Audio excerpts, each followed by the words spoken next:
Good morning, everybody, and a very warm welcome to this event on Parliament and Regulators, How Can Scrutiny Be Improved? I'm Matthew Gill. As well as being a panel discussion, this session is the launch of a report, also titled Parliament and Regulators, that the Institute for Government has just published.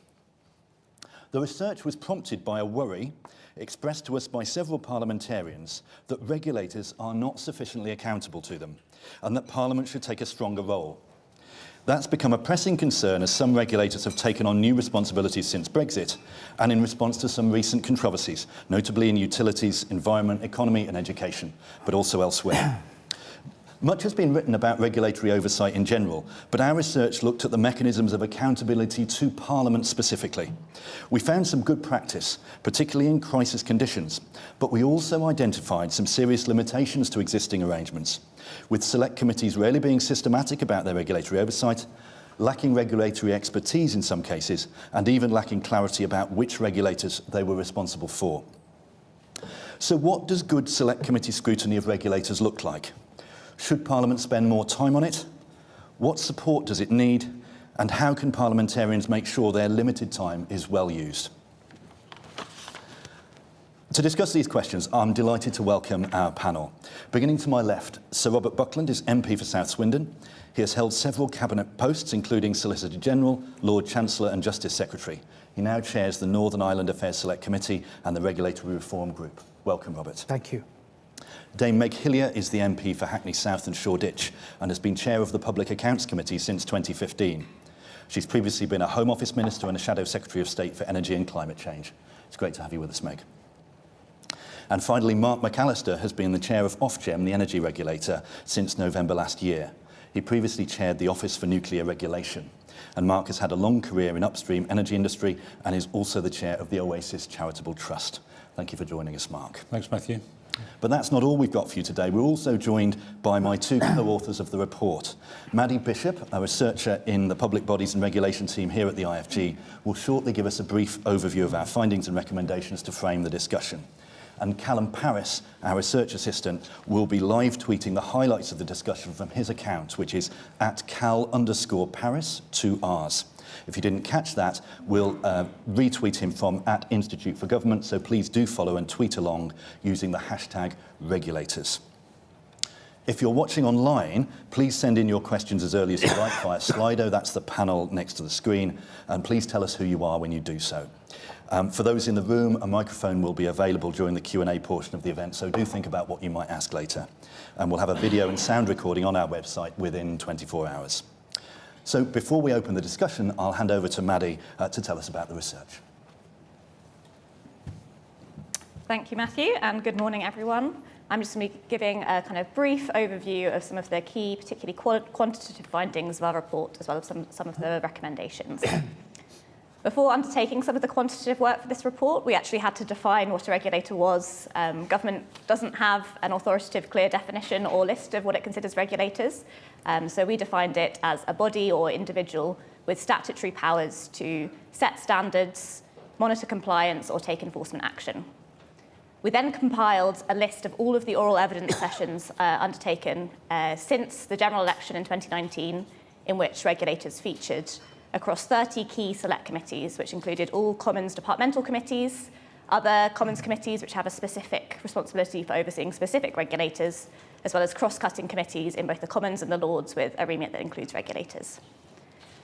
We identified a total of 116 regulators, and as you can see, our headline findings are that just under a third of those have not been seen in any capacity by any of those select committees since the 2019 general election. Mostly these include quite small regulators, but it does include some quite significant ones, including the Professional Standards Authority and Social Work England. Around a third, or just over a third, of regulators have been seen in a reactive capacity in an inquiry or a kind of topical oral evidence session focusing on a particular narrow issue. And again, just under a third of regulators have been seen on what we refer to as a general scrutiny session, so a dedicated routine session focused on the regulator's work across the breadth of its responsibilities. But that doesn't tell you very much about the variation between different regulators. In this chart, you can see the 23 most scrutinised regulators, all of which have been called 8 or more times since December 2019. And I think it's really clear here that scrutiny is not really evenly distributed between sectors. In particular, there's a real focus on financial services. So you can see there that the FCA has been called 36 times since 2019. You can also see that the PRA has been called 19 times and the pensions regulator 9 times. And particularly striking here that the FCA has been called more than the NAO. You can also see there's quite a lot of focus on utilities recently, with Ofgem coming in third most scrutinised regulator. However, if you extend this chart, then it tails off quite quickly towards zero. So some regulators overseeing really significant risks are, in our view, quite under-scrutinised. For instance, the Food Standards Authority has been called just 3 times since 2019. One of those was a pre-appointment hearing. And the Office for Nuclear Regulation, which Mark used to chair, has only been called twice. Here in this chart, we've taken committees with direct responsibility for scrutinising specific regulators to see when they last saw them. And when you look at the last time that regulators were seen by committees at all, shown in this picture, it's not too bad. The Treasury Select Committee and PACAC in particular have done a very good job. They've seen all of their regulators, often, most of them quite recently. Most committees have seen a majority of their regulators at some point this Parliament. Possibly more striking is health, where you can see a majority haven't been seen. Those are mostly occupational regulators, so things like the General Medical Council. But when you look at the picture when you strip out topical or reactive scrutiny, it looks a lot more worrying. A clear majority of regulators, in our view, are not being examined in a meaningful way by parliamentarians on their statutory setup and performance across the breadth of their responsibilities, although they might be being seen quite well in a kind of reactive capacity. Beyond all of this data work, we also spoke to dozens of current and former parliamentarians, parliamentary staff, civil servants and regulators to understand their experience of scrutiny and its impact. And we did find some examples of really good practice where select committees have been really effective. Notably, lots of regulators talked about how preparation itself for the session and the anticipation of a session was really important to confront what it could do better. One interviewee referred to pulling up the dead bodies. They also spoke about how it was an important opportunity to influence government via Parliament to make the case for where statutory change was needed or more resource was needed. And it was definitely mentioned that inquiry sessions into failures, when conducted well, could be really, really helpful for learning lessons. However, too often the experience looks a little bit more like this, as the words of a former parliamentary clerk. Lots of interviewees identified problems, including that members often don't have a great understanding of how regulation works in general, or the particular functions, powers of the regulator in particular that they are scrutinising. That questions are often quick fire, some say scattergun across a kind of range of different topics and don't really drill down into the important questions and hold people to account for them. That committees are very adversarial, and that may make sense because often regulators are being called in response to failures. But in response, regulators are often therefore defensive, trying to shut down any controversy and avoid headlines. They're not really engaging with scrutiny as a kind of process for improving their work in and of itself. And finally, that outside of specific crises, parliamentarians aren't all that interested in scrutinising regulators at all. So how do we fix this? If you read our very long report for the kind of full suite of recommendations in full detail, but here I'll give just a flavour. We think it's really important that there's clarity about committees' responsibilities. As I mentioned, no authoritative list of regulators. One committee told us that they didn't know which regulators they were responsible for scrutinising. We recommend that government does publish that list, and we understand that they might be about to do so. We also think that the Commons Liaison Committee should review the core tasks and reintroduce a specific responsibility for Commons committees, Commons departmental committees, to scrutinise regulators, as was previously the case. We understand that Parliament does politics, not audit, and that it can't do everything, but there are some very specific functions in regards to scrutinising regulators that only Parliament can perform. And kind of recognising the limited bandwidth of Parliament, we think that they should really focus on the kind of statutory underpinning of regulators, their objectives and how they're operationalising that, whether they're acting in the public interest, obviously a key role, and also the relationship between regulators and government, which no one else is really in a position to examine with such legitimacy. We think that they should do that through seeing each of the regulators within their remit once every Parliament, and if they do not, then they should explain why. We think otherwise, Parliament, as far as possible, should be trying to rely on scrutiny performed by others. There's a whole ecosystem of other bodies involved in scrutinising the performance of regulators, and Parliament should be kind of reviewing that and assuring itself as to the quality of that oversight, but should be trying to leave those bodies to get on with that job. In particular, we think that Parliament should engage a bit with the NAO, enter into a dialogue about how the NAO reviews the performance of regulators. Our report brings together a series of best practice about how oral evidence sessions with regulators can be run really effectively. One of the key points there is that committees might focus more on future strategy, how the leaders of regulators are operationalising their objectives, and kind of how, kind of in a more forward-looking way, which lots of interviewees told us wasn't the case. And finally, we don't necessarily think that the secretariats of committees need to be kind of powered up with loads of regulatory experts, because often this will be overkill. But we think it is really important that parliamentarians have access to the right level of expertise to allow them to ask regulators the right questions. And again, recognising the importance of the work of the Lords in this space, we think that resource needs to be bicameral. So we propose a regulatory oversight support unit across both houses that can provide some of the kind of best practice, training and advice to parliamentarians that they need in order to do all of the things that we describe in the report. So with that, thank you, and I'll hand back to the panel. Thank you very much, Maddie.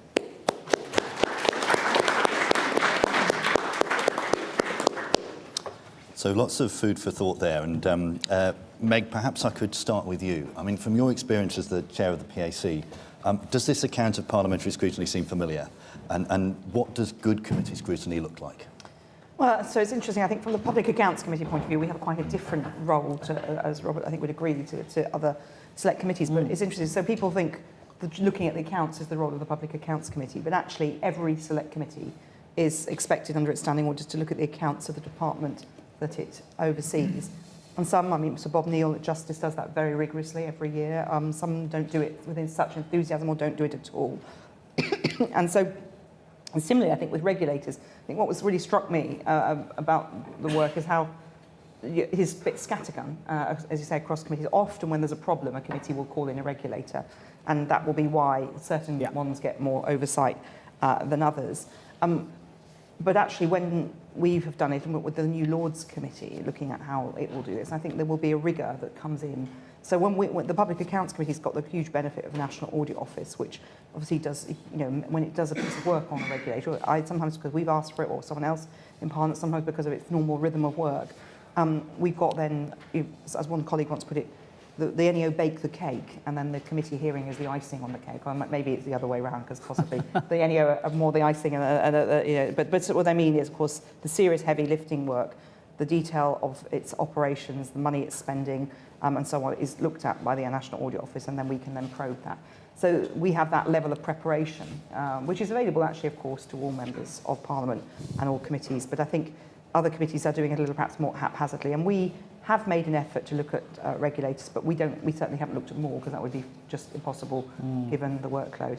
And I think that's the other thing. For some select committees, there are a lot of regulators in their remit. If you look at just the number of arm's length bodies in some departments, it's huge, for instance, in DEFRA, whereas in the Treasury, it's a much smaller number. So then you'd have to look at the resourcing of select committees. Yeah, thank you. Robert, perhaps it makes sense to turn to you at this point, because you chair a very different committee. Yeah. Is more scrutiny or better scrutiny needed, or is sufficient oversight already happening? I think yes. I think primarily for the reason that Meg has just alluded to, that there's a lot of reactive, in-the-moment, issue-based scrutiny, which is great, but there isn't that systemic, thematic, medium-term horizon scanning type scrutiny that I think, frankly, the regulators need. It's been, I think, a habit of governments of all colours to subcontract a lot of the detail of operations to regulators, which means that when there is an urgent question or a statement on the floor of the House, the Minister will often be reduced to saying, well, it's a matter for the independent regulator, not for me, much to the frustration of Meg, me and many others who want to do the job of scrutiny. Now, that seems to me nowhere near good enough. There is a fundamental question to be asked, I think, about this constant habit and reliance upon creating an independent regulator to deal with every problem. I think governments have to now start resisting that urge and take more direct responsibility, because the problem is this: it is absolutely fair and right to create a regulator to carry out operational roles and to, with the expertise, work out and interpret the guidance and the direction of travel that is set by democratic politicians. But I think that it is an abrogation, frankly, of our political responsibility to then expect regulators to fill in the policy gaps.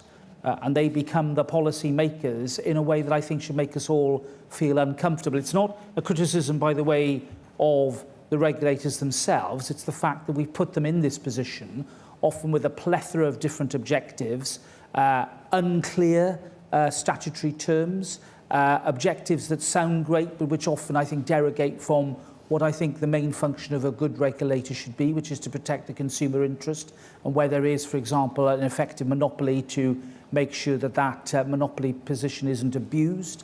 In getting back to first principles, I think we can liberate regulators to do a better job and stop overloading them with responsibilities that mean inevitably they creep into the policy-making space. And therefore, there is a fundamental question of democracy here, I think. Without a committee of Parliament, and in the regulatory reform group that I'm now chairing in one of our reports, we suggest a joint committee armed with sufficient expertise.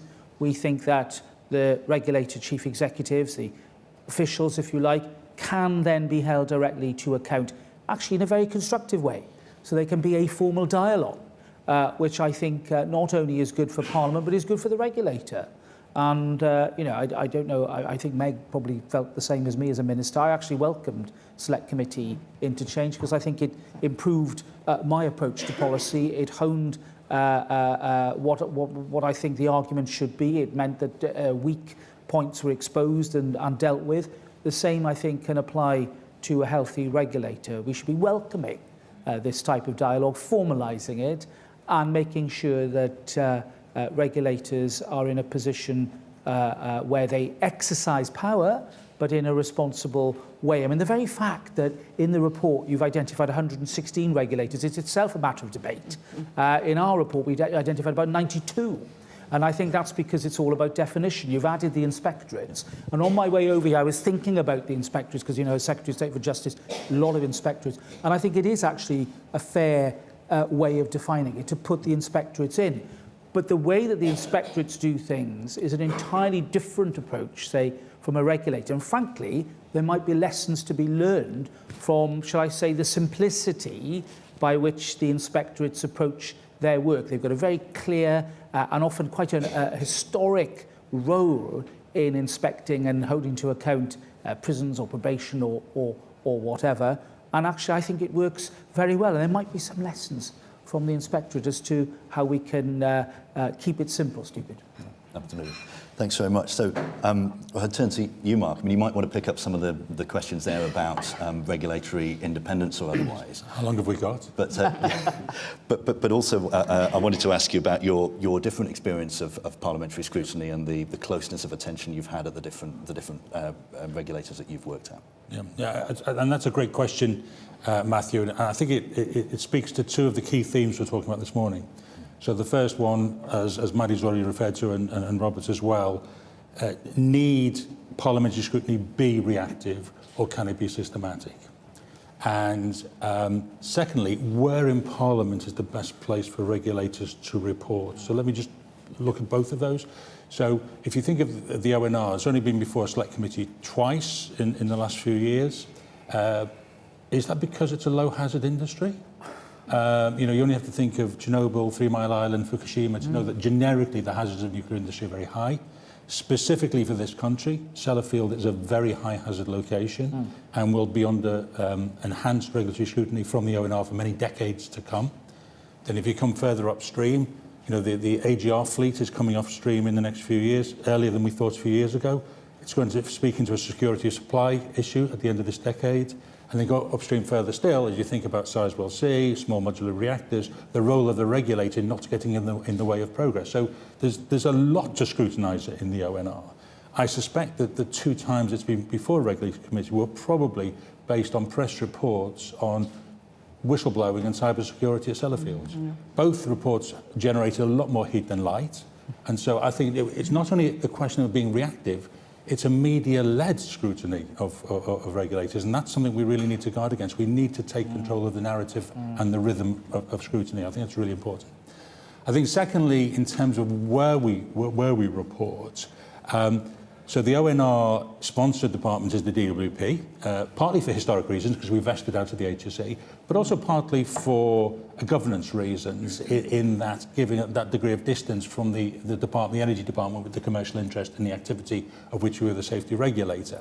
All very good. But so we have a relationship with the DWP, relationship with the energy department, and a relationship with the MOD for the work we do there. Who's looking at that in the round and saying, how well is that regulator working? So some sort of speaks to really a something that's looking at regulation rather than the specific topic activities. I think in terms of Robert's point about policy, clearly we don't want government to abrogate policy to regulators. However, I mean, I spent several years, as you know, Matthew, on the Management Committee of the Public Chairs Forum, and as I looked across public bodies in general and regulators in particular, good public bodies have 3 characteristics: strong technical expertise, independence, and a long corporate memory, and that is to be treasured. And so I think they should be the best friends of government in setting policies. They should be invited into the room on policy, not necessarily making it, but being part of the conversation. Great. Thank you, Mark. Meg, I wondered if you wanted to pick up that question of where scrutiny should sit within Parliament. Obviously, you see the PAC, and we've got yourself and Robert here from the House of Commons, but there's also the House of Lords here. Yeah. Who is best placed to do this work in Parliament? Well, I think without denigrating any of our Commons colleagues, the House of Lords are always better at scrutinising legislation, and they are very, very good at it. But look, I mean, I think that it is really important that each select committee, so let me just rewind a bit. In recent years, we've had a system in the House of Commons called guesting, where a member of any select committee can sit in on another select committee. And so the Public Accounts Committee, we cover when the House is sitting, we're usually meeting twice a week, covering a different subject every time. So we really have embraced that and encourage and welcome experts from the departmental select committees to come into a hearing. And what we found there is their depth of knowledge on the subject, with our knowledge looking at the money side of it and how things work, and that sort of, because of the breadth, we have a slightly different take on things, has been incredibly helpful.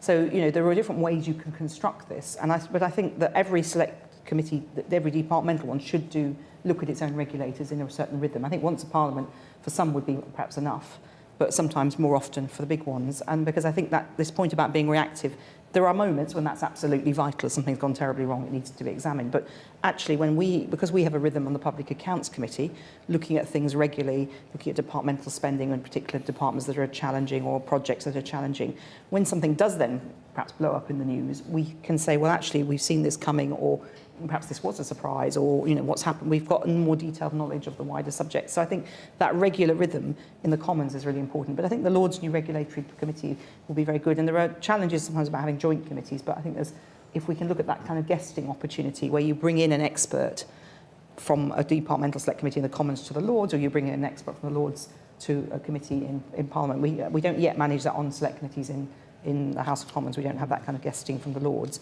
but these are all options, because we think we should just be grabbing the knowledge and expertise where it is. And if there's 116 regulators and there's 650 MPs, there's not going to. You could just work out the odds of some of those smaller regulators being of interest to particular MPs.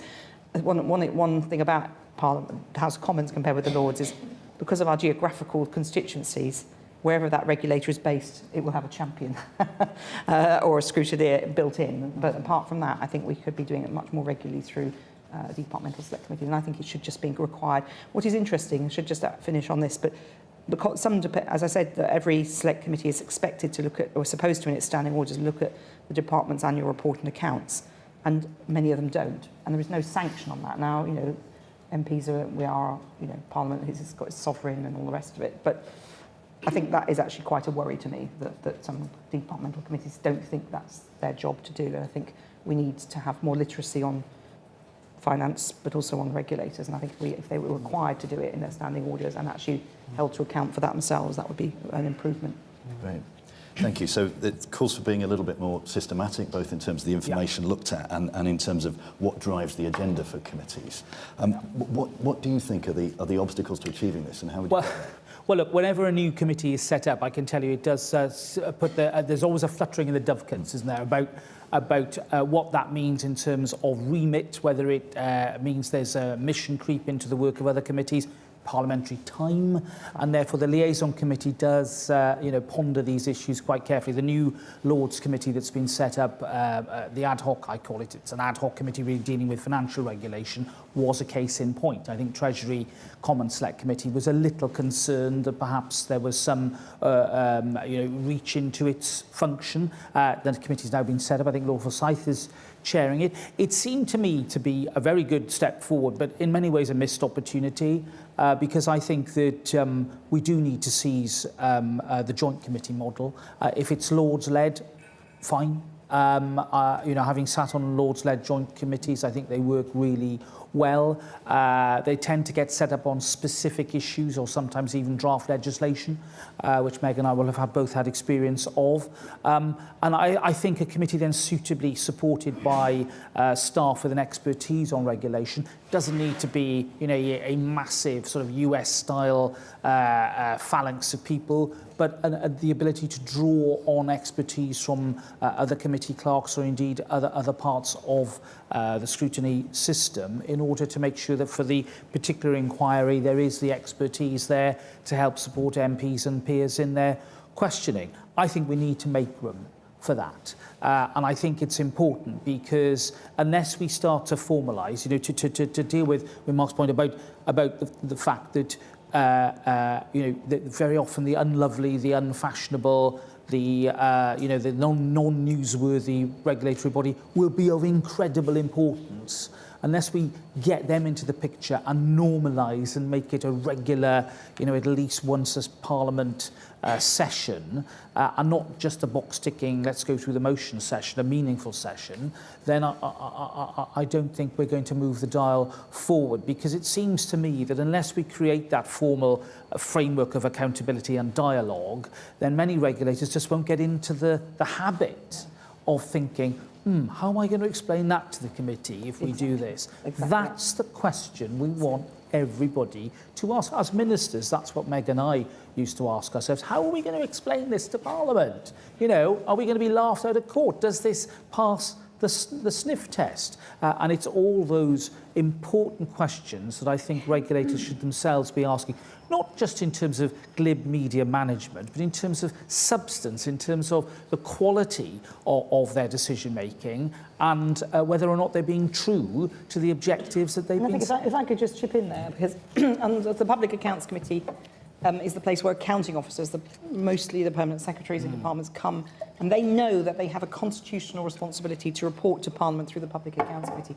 And they tell me, and I'm sure they've said this on this platform, a number of them, that they think when they're doing things and they're writing accounting officer assessments about big projects, or they're going through the processes they have to go through in the Green Book, which is the Treasury Spending Code, they think, how am I going to explain this to the Public Accounts Committee? So I think that exactly, as Robert says, it's that knowing that you will be held to account just builds in an honesty into the system. I'm not saying they're all being dishonest at all, but it builds in that, yes, I've got to be able to justify this and explain it in clear terms. And it just gives people that moment of thought and pause when things are going on in their organisation. Yeah, I agree. Absolutely agree. And a lot of our report is actually on this subject of trying to find, regulators that are not always in the public eye, like financial services, energy regulators, environment.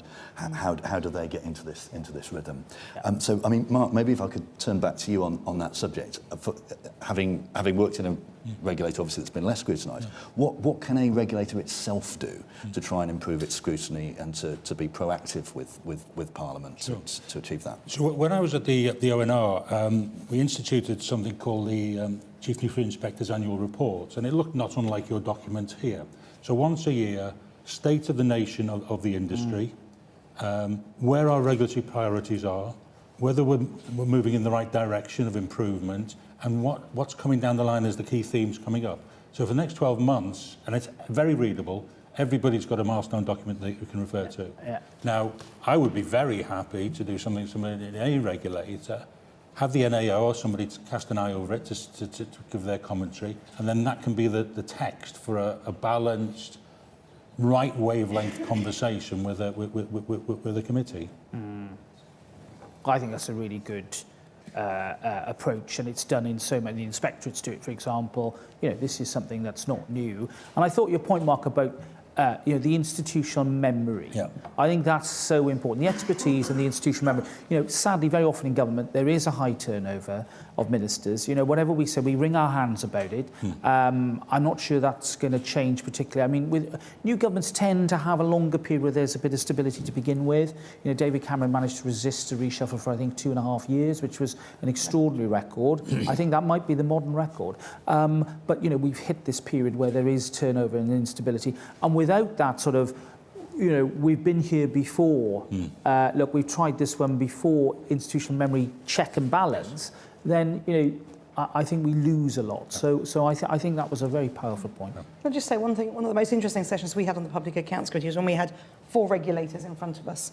And what was apparent is, although that there were members of staff in those regulators that do meet together, the heads of those regulators didn't meet very regularly together, and then we, in the room, they were learning from each other about how they operated and some good practice that they could adopt, and it was really quite a fascinating and useful session. So I think there's also, you know, we can talk about the formal oversight and scrutiny, but actually there's more that regulators could do themselves. To be honest, that's unforgivable. I mean, I am hungry all of the time for interaction with fellow regulators in the same space. So, for instance, you know, I went to Sizewell with the chair of the HSE and the chair of the Environment Agency together as a group to look what's coming down the track with Sizewell 3, what are the issues at the moment.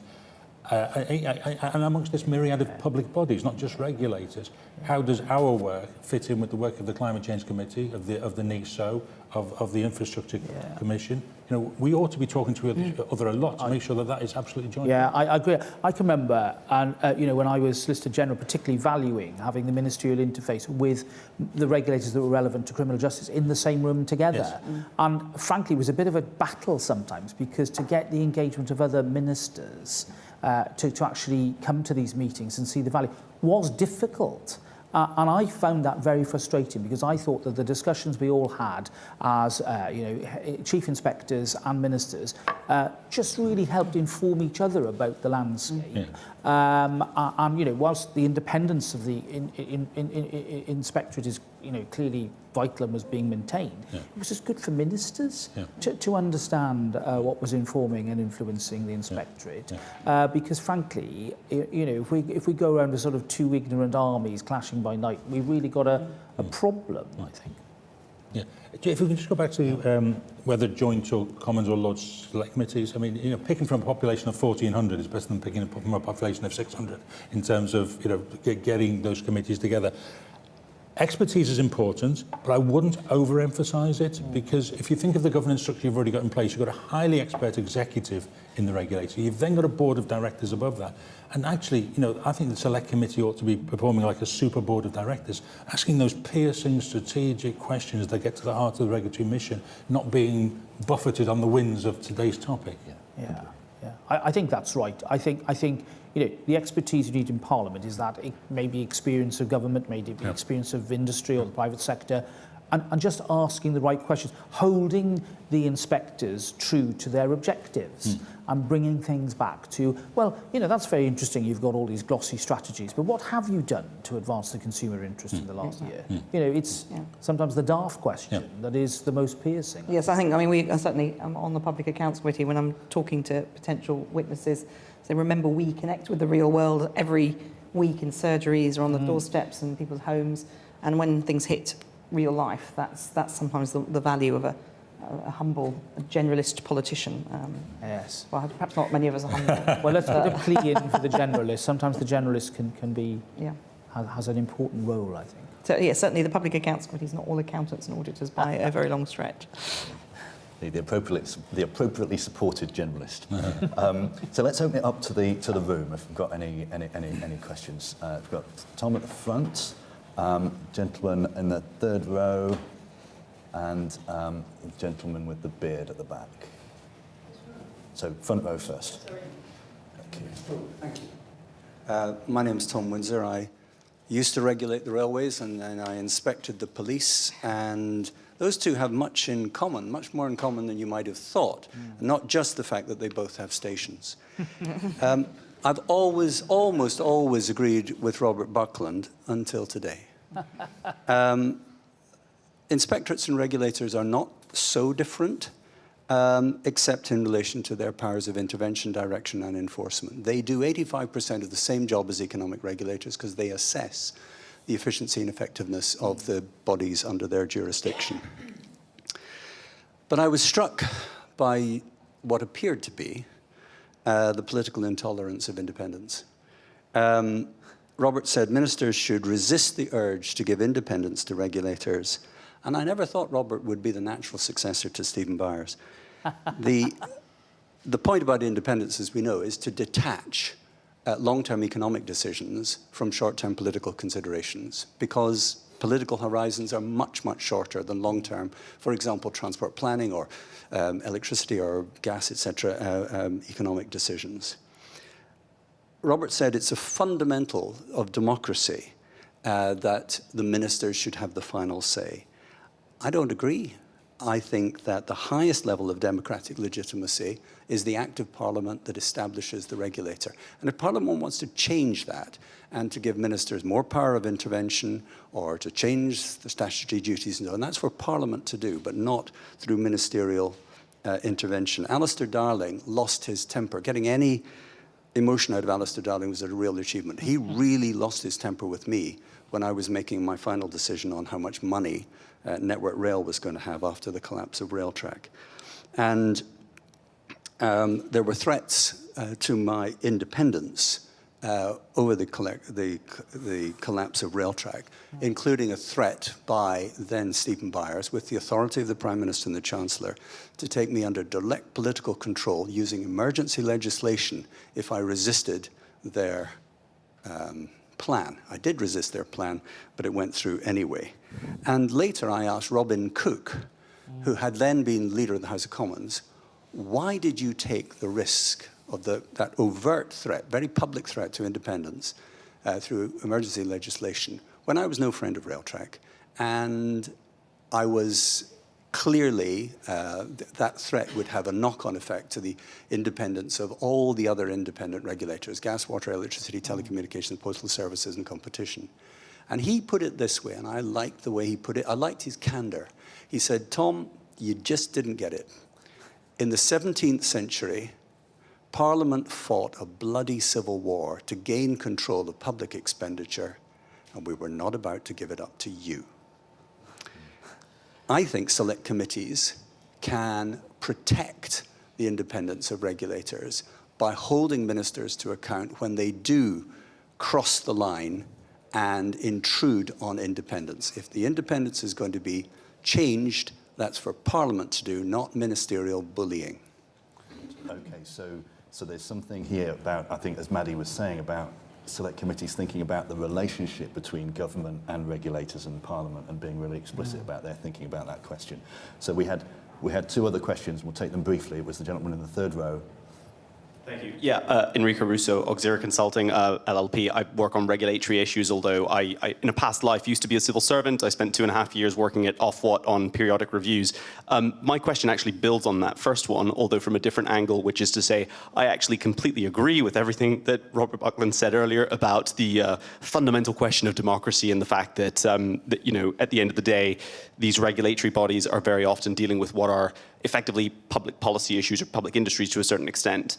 And I also recognize the point made about the vague guidance that is often issued to these regulatory bodies. So if I can give the example of Ofwat, the strategic priority statement which DEFRA issues. I mean, I remember reading through this document and it basically said, well, we want Ofwat to regulate companies in a way which delivers environmental improvements, but also in a way which keeps bills low. And it's like, there might be a tension between these two objectives, and invariably, absent additional direction from government, you are delegating what are fundamentally policy trade-offs to what is supposed to be a technically minded regulator. So I agree with that. The one thing I wanted to ask, though, which I think builds on that first question, is to some extent where the regulator is making finely balanced decisions which invariably have a longer term horizon. So again, I'm thinking mainly of the infrastructure sectors here. You need to provide investors a degree of confidence that they'll earn a rate of return on a particular investment over a time frame that we're not talking parliamentary horizons, we're talking like some of these assets have like 40-year lives, right? I'm curious, is there an intrinsic tension in those instances between direct parliamentary accountability and the decisions, which are often very finely balanced, that these regulators are taking? I mean, I'm thinking, is it the case that the CEO of Ofwat or another comparable regulator is actually going to make a better decision if they're thinking, oh my gosh, how am I going to explain this to the select committee when I appear there next week? And I'm just curious for any observations that you have about how to straddle that very finely balanced path effectively. I don't have an answer, but I'm just curious for any reflections on that. Thanks very much. And we will take the gentleman in the beard at the back there finally. I'm going to make a plea for much briefer questions. I know this is complex stuff, but we've got to keep it short. You can trust a man with a beard to be brief. It's a really fascinating conversation. Just pick up on one of the points that was made around horizon scanning. So in the discussion between scrutiny, accountability, what does independence mean? How far should Parliament be asking regulators, what problems are we missing? And what should we be asking you about in a future lesson? And what does the state of your sector, industry, cross-sector environment look like in the medium term? Great, thank you. So, independence, definition of policy, long-termism, horizon scanning. Robert, all right. with you? It's great to have Tom in the audience because it really gets me going in terms of a debate, and I don't want to start having a direct debate with Tom. I think, forgive me, perhaps I wasn't clear enough. What I was talking about was that ministers should resist the urge to constantly subcontract and create more and more regulators. Frankly, we've probably got more than enough. What we should be doing now is focusing upon what the regulator does and how they do it effectively, rather than reaching for that button to press to say, right, time to get the parachute out and for somebody else to worry about it. I do take issue with this separation of powers point about the executive and Parliament. It's ministers who are accountable to Parliament at the dispatch box. They're the people who have to go and answer the difficult questions and face the full scrutiny of accountability, sometimes at the drop of a hat via the urgent question mechanism. I think that's a good thing. That's a really important thing. And as long as we have this system whereby most ministers, all ministers are members of either House of Parliament, then I think that we do have to bring together that question of accountability and democracy rather than making that distinction, which isn't an unfair distinction, but that distinction between Parliament and the executive. I'm not saying that we should sort of, create some sort of arm wrestling contest now between ministers and regulators, but we do owe it, I think, to regulators to be much more clear about what we want them to do. And I think the example that Tom gave, was frankly an example of failure, not so much a failure on his part, but a failure, I think, by government to maintain the sort of dialogue that really should have been accompanying all those policy issues to avoid the sort of situation that sadly we saw, in the case of rail. I think to deal with the point about this struggle, this tension between long-termism and short-termism. I mean, we do have the Infrastructure Projects Authority, which I have to say is a really good repository of wisdom and sense. And certainly when I was running, some of the biggest programmes in government, the prison building programme, which is one of the biggest, it's £4 billion worth of public spending on new prisons. I was struck by the fact that if it wasn't for a diligent minister actually understanding what a senior responsible officer was to make sure that the Osmotherly letter, which are the terms of reference for the project, was properly drafted, and that there was this sort of sense of constant accountability, these projects, frankly, I'm not sure are properly monitored. A busy minister with a huge portfolio isn't necessarily going to have all the time that he or she needs to do this. And I wonder whether there is a case for major projects actually to, if not wholly handed over to something like the Infrastructure Projects Authority, for there to be much more of a control over those projects by an institution like that with a sort of memory and long-termism that can sort of sort out some of the uncertainty problems. Because there's nothing worse, I think, than government A saying, like, we've set the parameters, this is what we want, these are the criteria, and then government B or Minister B saying, do you know what, we're going to change now the procurement or the terms of reference.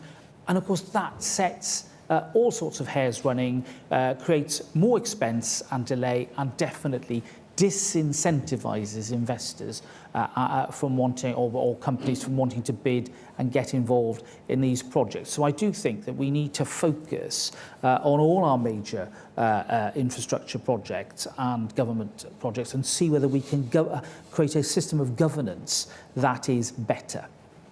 Thank you. On the question of long-termism, Mark, you'll probably like. Yeah, but both long-termism and the sort of who we're answerable to, the gentleman from Moxera saying, will you make a decision thinking in the back of your head, how's that going to play with the select committee? I'm actually looking at a 360-degree view of stakeholders, and I shouldn't be having a conversation with a member of industry that I'm not having with a member of parliament, and I'm not having with citizens' advice. But the overlaying thing is, what's my mission? To protect consumers.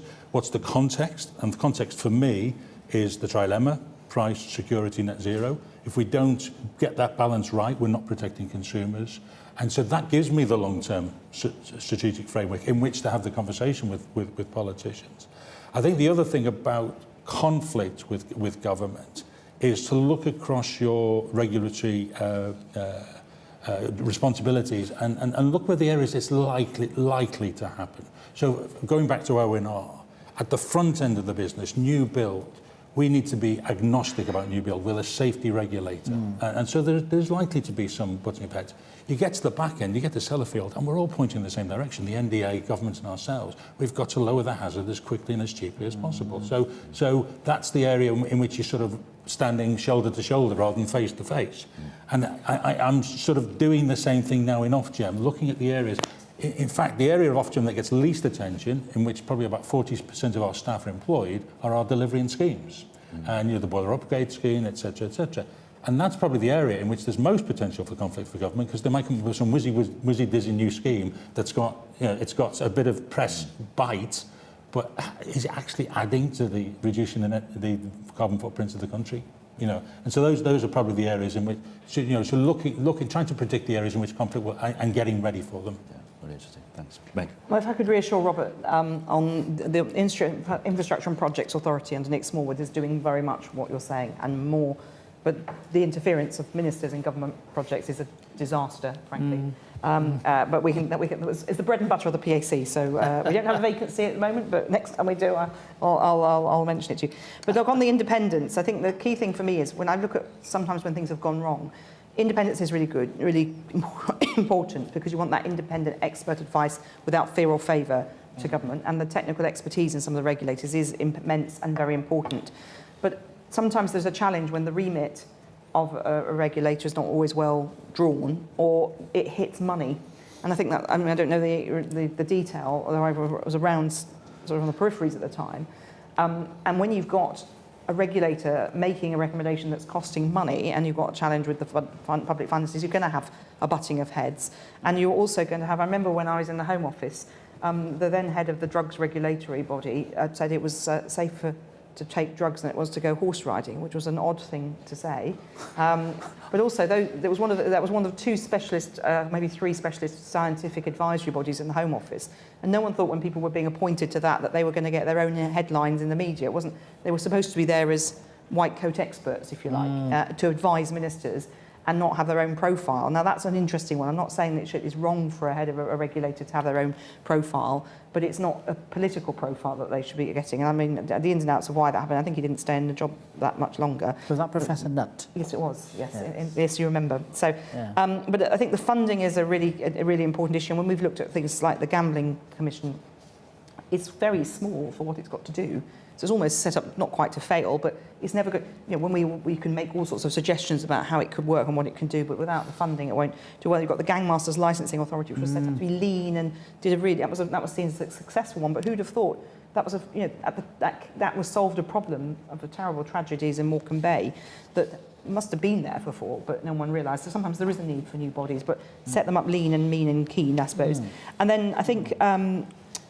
What are the problems we're missing? I think that question. There's a question that we often ask, you know, what we like to look forward, although we look back on how an organisation is working, the NEO's gone through all the numbers, where there's problems with the funding or their effectiveness. But we will really say, so what's coming up? What next? What keeps you awake at night? Those sorts of questions. And we want honesty from witnesses. You know, the best witnesses are the ones who don't come in and say, well, they do try. Well, that's... The NEO did that report, and they finished their fieldwork 3 months ago. It's all fine now. In 3 months. What we want them to say is, yeah, we recognise some of these problems, and this is what we're doing to solve them. But there are also other problems that we're worrying about. Put it all out there, because we'll question you the next time you come about it. But if you're honest with us about what's going wrong and what needs to be done, it gives us more confidence, frankly, that the organisation's adult enough and grown up enough to know that they have a responsibility to the public, the taxpayer, and to Parliament. Thank you. I'm going to just take a couple of questions that have been given online, and then we'll come back for another round in the room. So there's one from Charles Worth, which I think is directed towards our research, saying that we excluded local authorities from our list of regulators, but they have an important role. Should parliamentary oversight cover them? So a question about complexity. There's local authorities. There's also devolved administrations. How does that play into this piece? There's a question from Andy Agathangelou about evidence of regulatory capture and the defanging of parliamentary committees through the influence of lobbyists and industry bodies. I mean, that's something we did hear in the research, sort of anecdotally, about some lobbyists welcoming more parliamentary scrutiny because it made it easier for them to get at the regulator through that route. So wonder what people think about that. And then there's a question that's come in anonymously about how can Parliament avoid duplication in its accountability amongst different committees. Meg had already spoken a little bit about that, but if anybody would like to say any more. Shall I pick up on the duplication point, first of all? So because I chair the Public Accounts Committee, we look at sort of everything, not so much Northern Ireland, actually, and a little less of the Foreign Office, but we will look at we look at all departments, basically. I make it a point to go and talk to those chairs of other committees. We also have the Liaison Committee, which is the committee of chairs of committees, which if there was a real head-butting moment, which I haven't been in my time on it, then we would have potentially some discussion there. But actually, there's a real benefit. So, for example, when we were looking at the costs of the Rwanda programme, and the government obviously passing legislation, the Home Office had been in front of my committee and the Home Affairs Select Committee and refused to give us information about how much money was going to be spent on Rwanda. And then the information was leaked by the IMF. Well, not leaked, it was in a doc published by the IMF. So we got a letter from the Permanent Secretary saying, we now need to tell you this is what the money is being spent. And we were a bit cross because the letter arrived at 9:30 at night and we didn't know that it was coming. So I spoke immediately to Diana Johnson, who chairs the Home Affairs Select Committee, and we were going, well, okay, we've got this information we both know from ministers and from officials. I've got a committee meeting, I said, on Monday. She said, I've got one on Wednesday. We thought we'd go ahead with the Monday one and call in the Permanent Secretary to that meeting. And so the Deputy Chair and Chair of the Home Affairs Select Committee joined my Select Committee, and we did. And that's the sort of thing that does happen, and it should happen. And actually, but if there's a bit of duplication, we just make sure we're talking to each other. So when you're having this witness in, these are the questions we asked last time. We think there's a few areas that need to be probed a bit further, or and that's the best way it should work.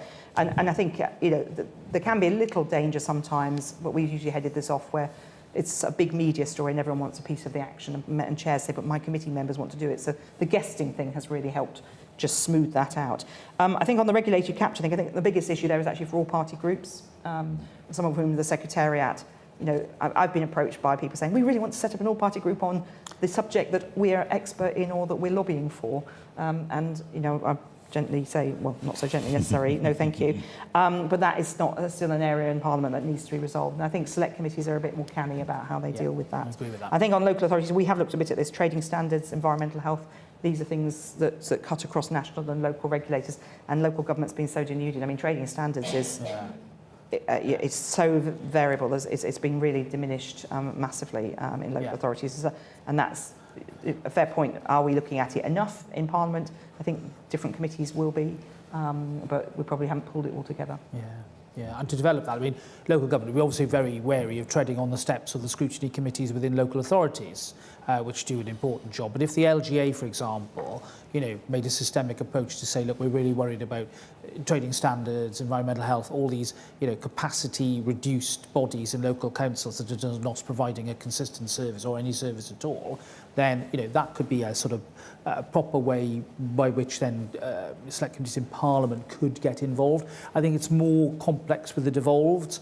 My attitude as a minister was always to be ready to appear in front of devolved Parliament select committees, which I did. You know, I remember doing the Senedd Constitutional Affairs Committee on at least 1 or 2 occasions as Lord Chancellor, because I felt that, you know, if we were setting an example as ministers, then, you know, hopefully that would then create a sort of mutuality which could actually help both sides. And I wonder whether there's more there to be developed, whether we need to increase this culture of, if it is possible, for example, you know, I mean, guesting between parliaments is, I'm not going to go, I think that is maybe a little difficult, but, you know, why not? If it can be done on an ad hoc basis, it may well work, but I'm not sure we're going to get the sort of systemic horizon scanning work done on that basis. I still think that the particular parliaments and assemblies would want to assert their own identity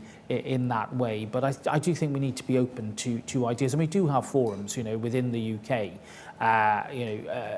where the different parliaments and governments do meet. So it may well be that we've already got structures that could allow that sort of work to develop. Thank you. Mark, anything to add? Yeah, I think the question of regulatory capture is a really interesting one, because I think a good regulator is bold and creative, and hence, you know, it's quite an art, and so setting up the both formal and informal structures to avoid capture is really important, right from recruitment. You know, obviously some of the press had fun with me as the fox in the hen house, having 40 years in the oil industry before coming into this role. But, you know, that 360-degree scrutiny I talked about before, you know, exposing ourselves to the environmental groups, the consumer groups, making sure that we're getting challenged from every direction. We talk about simple economic regulator. No such thing exists in my view. And I've come to think more and more, especially as we think of the build-out of the electrical network.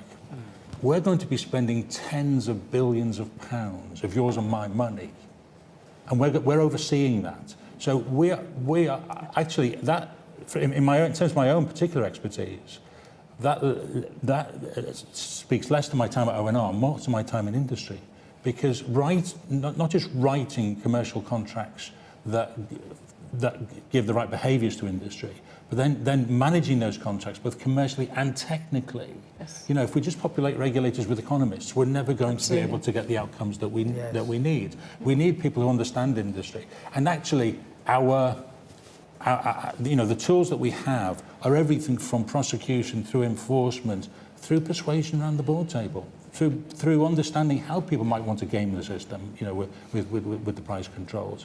And so, you know, the regulators are out on a limb a little bit there, and I think we need that protection and that security around us. I think you know, the increasing creation of forward-looking regulators and, you know, the expertise you need there, the econometrics and all these, you know, I can never pronounce that word, econometricist. So this types of specialism is something that I think is not fully understood by parliamentarians. You know, we've just created the Digital Markets Unit in the DMCC, which I think is just now finishing its Lord stages. You know, that's going to have an immense reach into a vital growth industry. You know, it's quite pioneering stuff. You know, we're leading the world in this. And you know, people, I make no apology for the fact that whilst I don't want to open the door to lots of legal challenge to this new body from big tech, I do think that there's a question of accountability and making sure that the DMU is open to and accessible to parliamentarians is, I think, something we've got to set the ground rules on from day one, because you know, let's face it. This area is not just of political or you know, expert interest. This is about our economy, and one of the fundamental roles that regulators, I think, should have is to help grow the economy in a way that is sustainable and is stable and is going to help attract investment into the country. And again, I think that sometimes is overlooked in the debates that we have about regulation. Thank you. We've got time for one more round of questions in the room if we're quick. There's a gentleman there who's been very patient. I can see a gentleman on the front row. I'm conscious there have been no female hands so far. There's a lady here who's gone off. Great.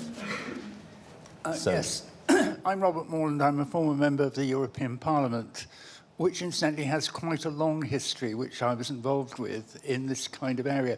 But my question is, basically and simply, is there a danger with parliamentary committees as looking too much at what is of political interest rather than, you might say, the structural?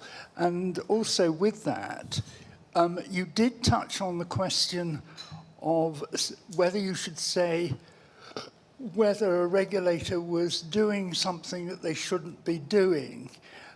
My vested interest here is I was on for 12 years the Canal and River Trust, and we were dealing with the Environment Agency, which governments for a long time, indeed John Gummer told me he wrestled with it when he was Environment Secretary, of the Environment Agency doing things, operating things, rather than being a regulatory body.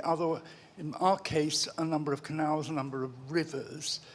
And the last government, this government, did actually try to do something about it and failed. I won't go into the issues, but is that an area which you should be doing more?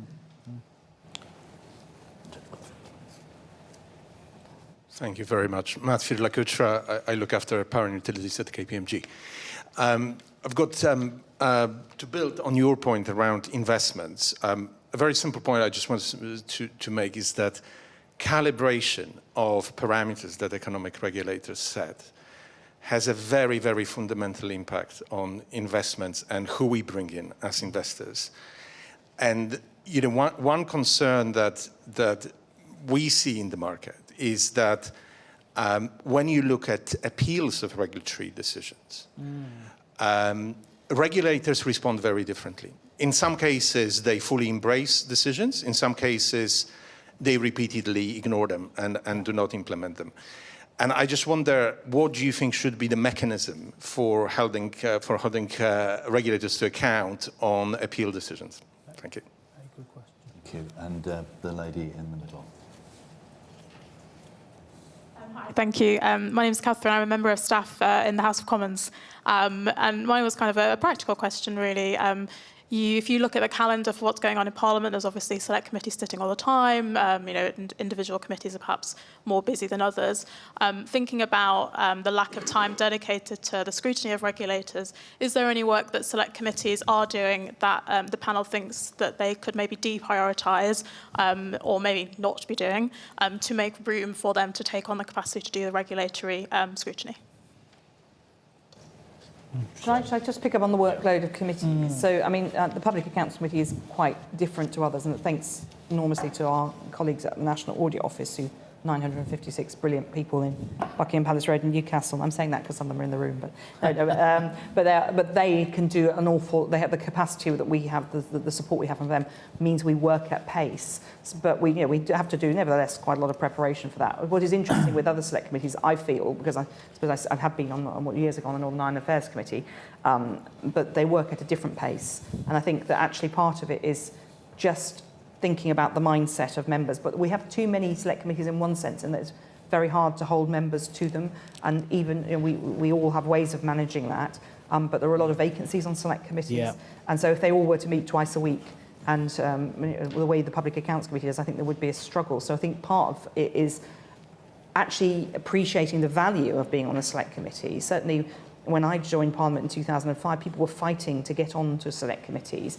And now people feel like sometimes it's a bit like they're doing a favour by taking up space on a select committee. And if you've got a small opposition, we feel small now, though colleagues from the Conservative Party remind me it was harder for them in '97 to actually have the right number of people to do it, I think is a challenge. So I think, but I think they certainly could look at some of the inquiries they're doing are quite lengthy, and I think we could all just be tighter on our time, better chairing, tightening of witnesses' statements, not letting, so there's lots of little things, small productive efficiencies, if you like, which isn't really the way Parliament likes to think of things, because we're all far too important to shut ourselves up and not speak more. So on that, I'm just going to say something about what Robert was saying about, I think this thing about regulators doing what they shouldn't be doing. Some regulators are twin-hatted, aren't they? I mean, they will be running something and they will also be regulating something. And that's a kind of interesting issue.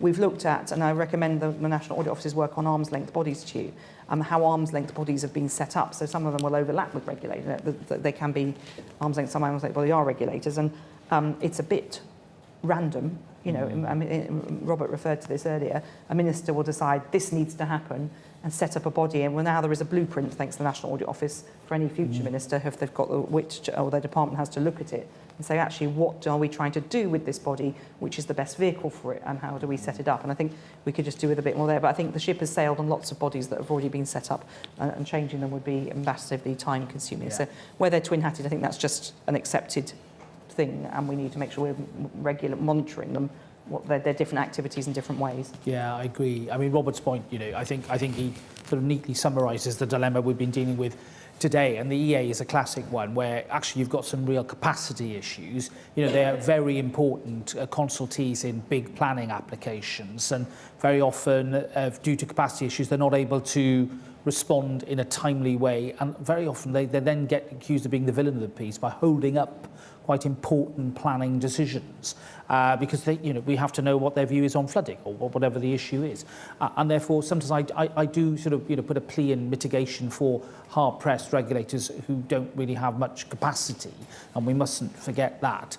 I think I think Meg's dealt with the issue about Commons committees. I think probably there needs to be more formal training at the beginning of each parliamentary session about what an effective committee meeting looks like, and how we need to encourage some of my more prolix colleagues from giving evidence. I mean, no names, no pack drill, Jim Shannon, much as I love him. One occasion I said, you might as well join the panel of witnesses, because fascinating though it was, his question was rather long. But there's, and I mean that in all love and respect for the work he does as a parliamentarian. But there's a serious point to be made here. I think we do, through discipline, need to just hone the skills, make sure we're using the time well. But I still think we need that extra joint committee to deal with regulators because of the scale of the work.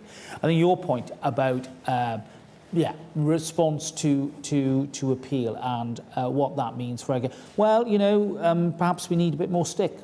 Perhaps we do need to look at a system whereby there would be some financial consequence if certain orders are not complied with. I do think there is quite a lack of consistency in terms of the different regulatory mechanisms. Inevitably, I don't think it would be right to say that all regulators should look like this, because they will inevitably have to take on the characteristics of the industry or discipline that they are regulating. And the expertise that you bring in then will be of a different nature. I don't think anybody would seriously argue for one blueprint or one sort of tribunal process to deal with appeals. But there is no doubt, I'll take the Competition Appeals Tribunal as an example, that I think that whilst that tribunal obviously is well respected and does a huge amount of important work, I think the processes themselves are rather slow. And I think that one of my frustrations when I was Lord Chancellor was that different departments had different responsibility for the different appeals mechanisms. And I felt that the expertise on this actually lay with the MOJ. And it would have been far better for the MOJ and the Secretary of State to have been able to, in effect, prescribe and take control of the processes. So employment tribunals, for example, are held by DBT now. CAT is with DBT as well. There wasn't the expertise within those departments to really understand what an efficient and effective appeals mechanism and enforcement mechanism looked like. So I do think we need to go back to first principles on that. Thank you, Robert. And Mark, the final word. I just wanted to take us back to one of the earlier questions online, which we missed, which was about local government, because I think this is a really important part of this conversation now, because, as I look at our challenge, for instance, heat networks, which we're going to be regulating quite soon, there's quite a mixed performance, and local government does quite a lot of that at the moment. Some of the performance is very poor, some of it's much better. But if we're going to get to net zero, actually getting the big cities and the mayors and the administrations there on board and defining how transport and heating and everything and industry in their area works together. So I think there's a challenge for regulator and government and local government to work together very, very closely. Great. Thank you very much. I wish we had more time. There's so much more to discuss. And apologies to those of you in the room who did have questions and online that I didn't manage to get to. For those of you who are here in person, do feel free to continue the conversation on the landing and do read our report. There's lots of recommendations in there for how we can improve things, and we want to work with you all over the coming months to bring those to fruition. Please join us for our next event, which is a very topical keynote speech from the Shadow Foreign Secretary David Lammy on Friday morning. You can register now on the IFG website. Finally, thank you all very much for coming today, and please join me in thanking our panel, Robert Buckland, Meg Hillier and Mark McAllister.